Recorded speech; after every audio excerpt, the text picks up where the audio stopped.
Les comento, es un lenguaje y ese lenguaje transmite una cierta forma de pensar, el derecho estatal, que se transmite a través de las facultades de derecho. Nosotros en las facultades de derecho nos enseñan a que solamente existe un derecho, que es el derecho que surge de los órganos del Estado, de los tribunales judiciales, de los amparos, de los juzgados locales, etc.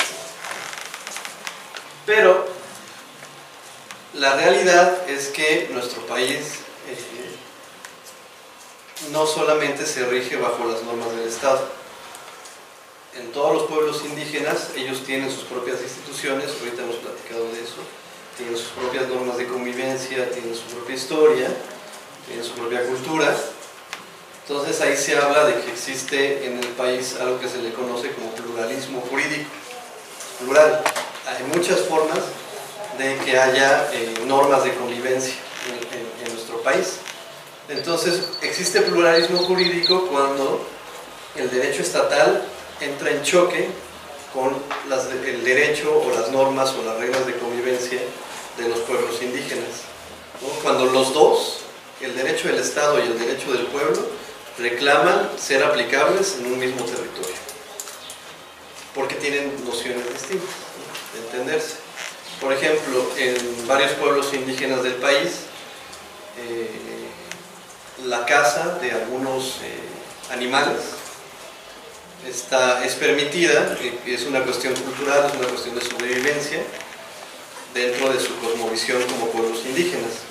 Por ejemplo, las tortugas. Hay unas tortugas que son especies protegidas, que según esto no se pueden cazar, no se pueden comercializar.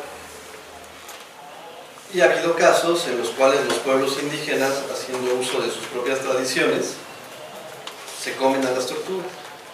Y entonces lo que pasa es que el Estado dice: tú no pudiste haber hecho eso porque tenemos nosotros una norma que dice que eso está prohibido.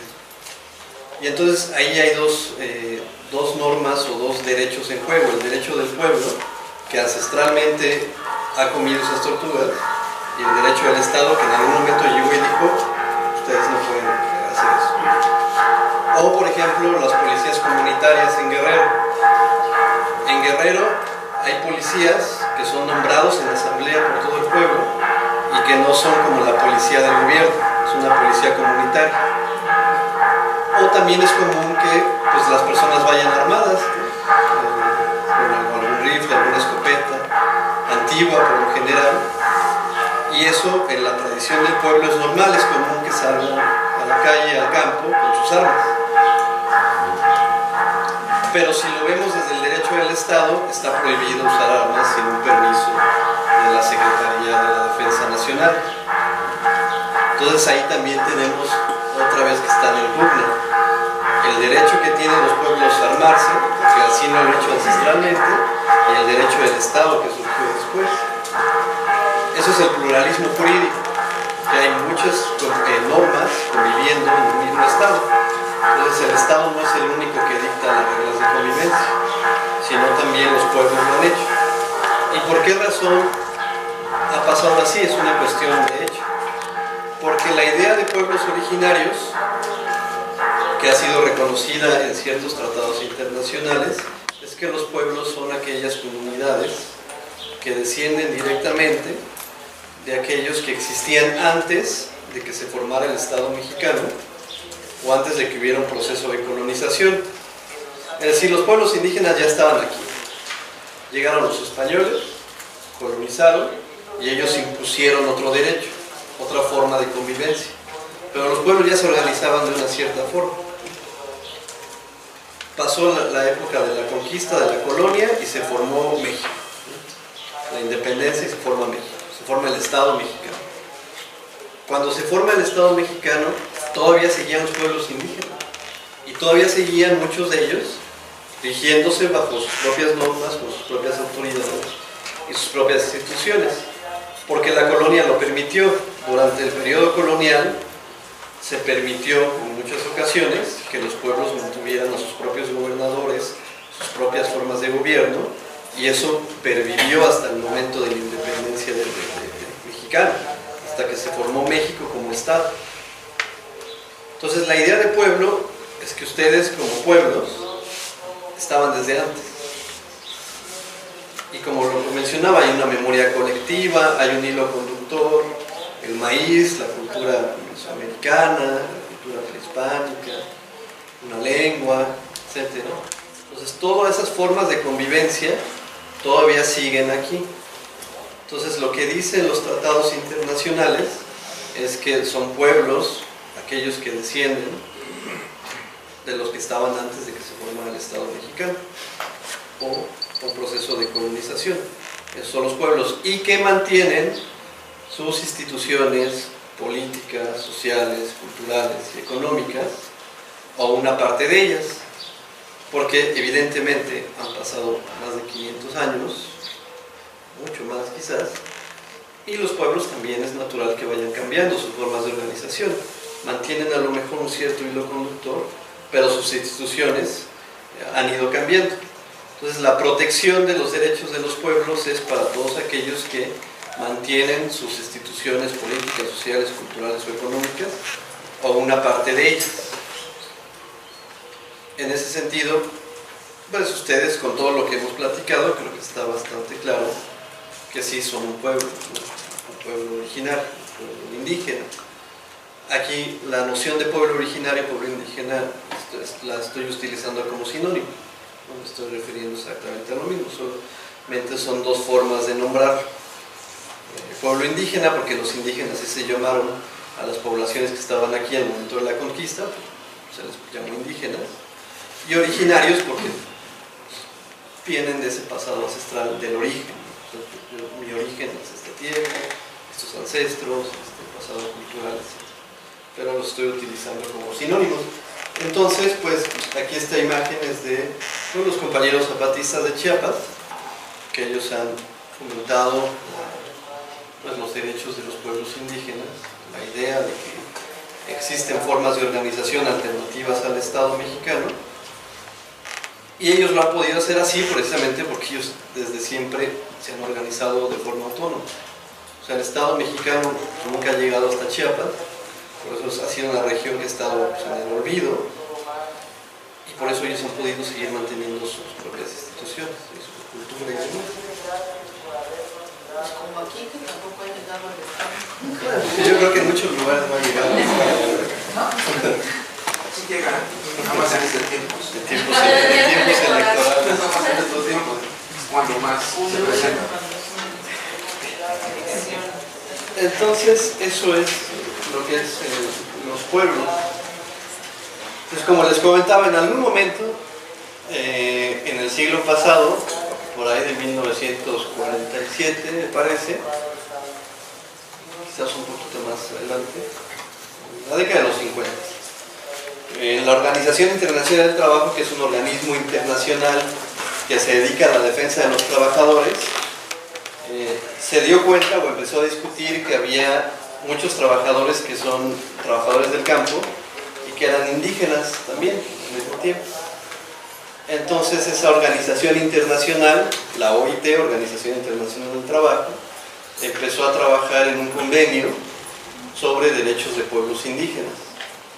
Por eso es la razón de que el primer convenio y el más importante en materia de pueblos indígenas surgió de una organización dedicada al trabajo, porque iniciaron con un primer convenio que estaba dedicado a trabajadores del campo, trabajadores agricultores, que eran indígenas al mismo tiempo. Y después, ya en 1989, aprobaron el convenio 169, que es el documento más importante que se tiene en los pueblos, y lo aprobaron luego de una serie de largas discusiones y de charlas con muchos pueblos indígenas, pues de México participaron, pero de todo el mundo en realidad. Los pueblos indígenas de todo el mundo mantienen esas características, fueron sujetos a procesos de dominación, a procesos de imposición de ciertas normas, y pues empezaron a ver de qué forma podía generarse un derecho que el Estado reconociera que los pueblos tienen ciertos derechos que valen la pena ser protegidos. La razón por la cual los pueblos merecen ser protegidos, pues es todo lo que hemos platicado.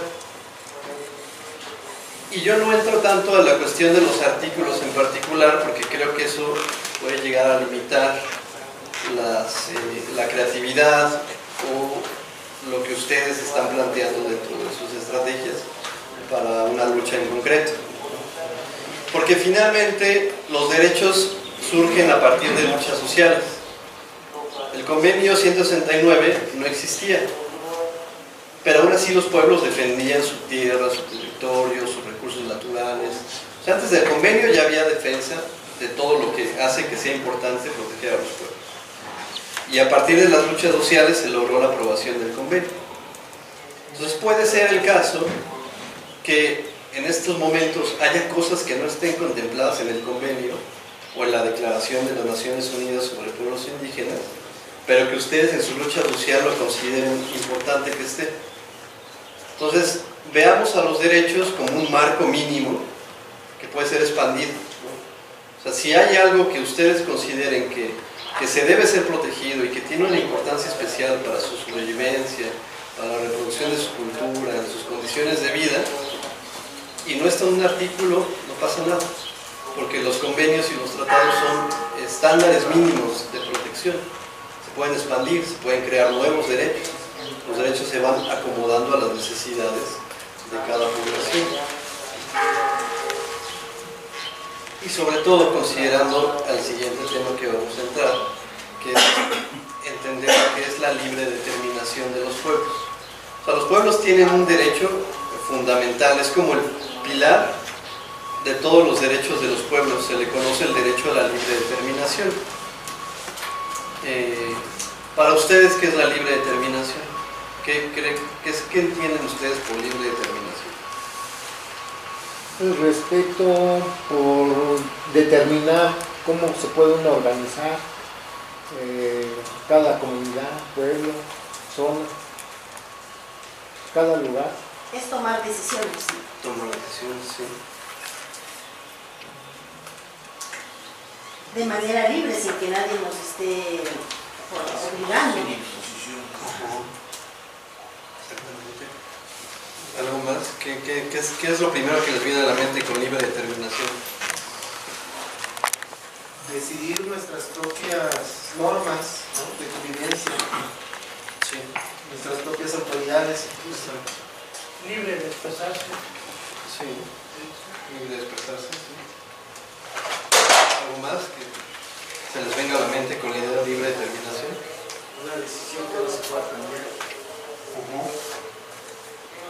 Que el pueblo tome una decisión que se mantenga firme y que los demás la respeten.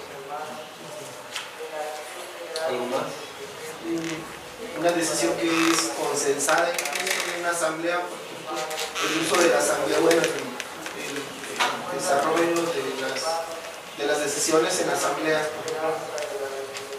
Sí. ¿Alguien más? Bueno, pues ya realmente ustedes ya explicaron que es la libre determinación.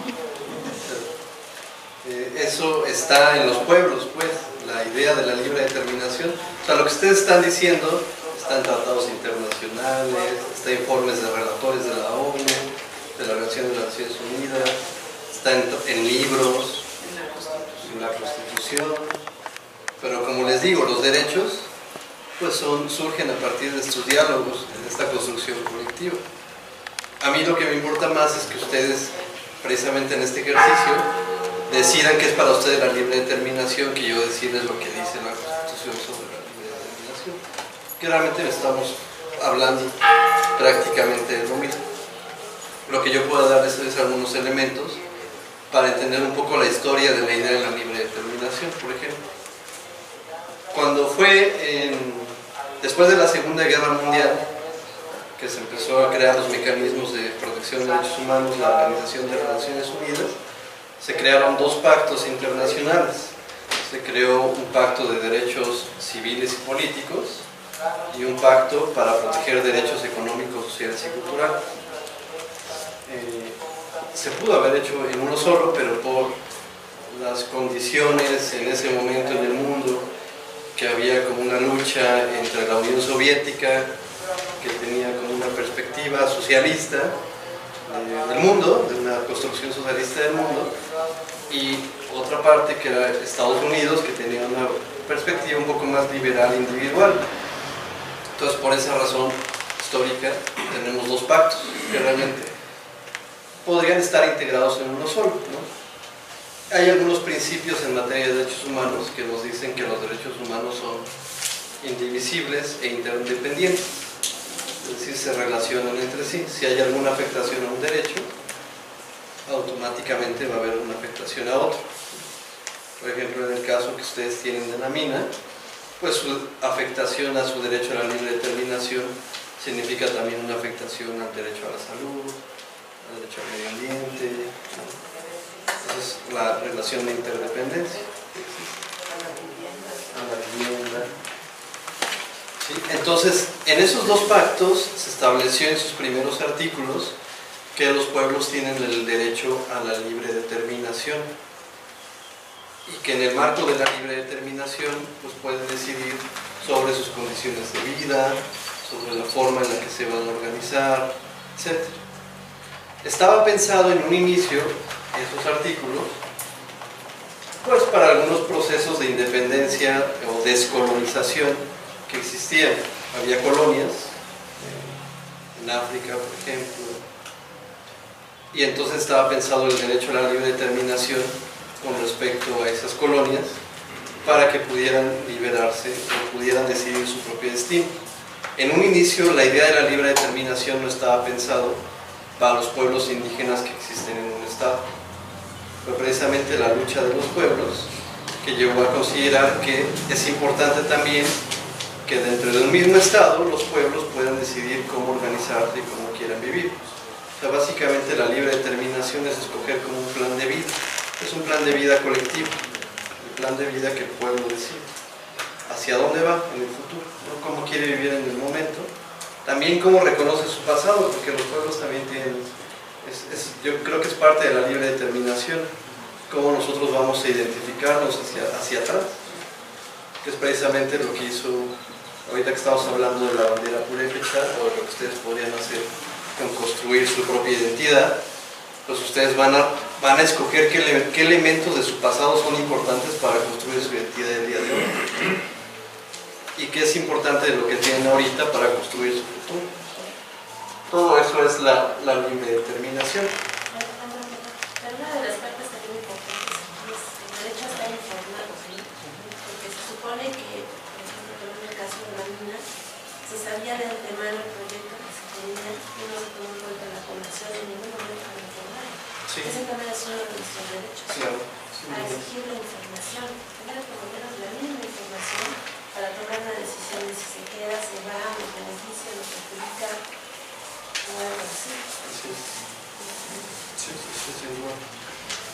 Entonces, esto de la libre determinación, pues la pueden ejercer los estados. Por ejemplo, la libre determinación de los estados de México se expresa en su idea de que son países soberanos, ¿no?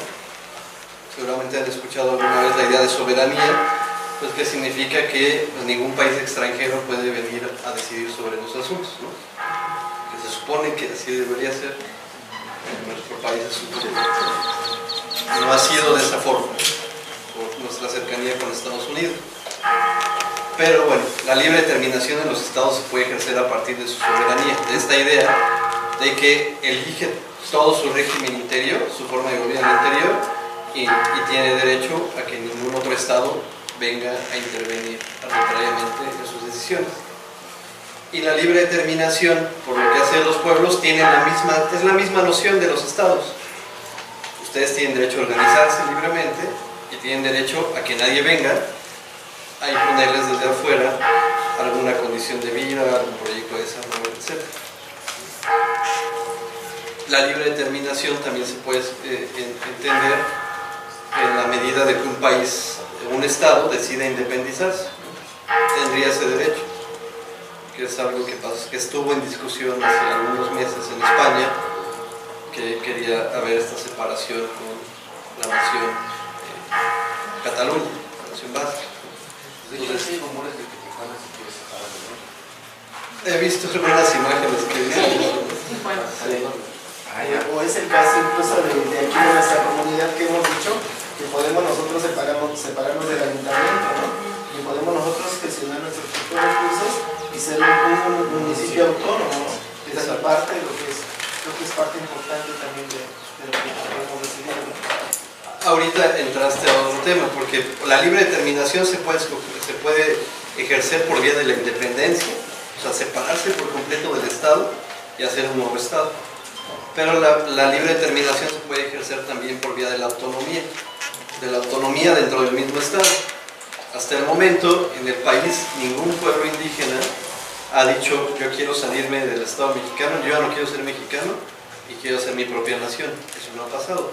Lo que los pueblos, por lo general, piden es la autonomía para decidir dentro de México cómo quieren vivir. Como Cherán, por ejemplo. Como Cherán, que es el autogobierno de Cherán, que pues ellos ejercen su autogobierno, ellos nombran a sus propias autoridades, tienen ese reconocimiento estatal, es un municipio autónomo, autónomo en el sentido de que eligen su forma de convivencia, pero no están desligados del Estado. O sea, Cherán no es otro país.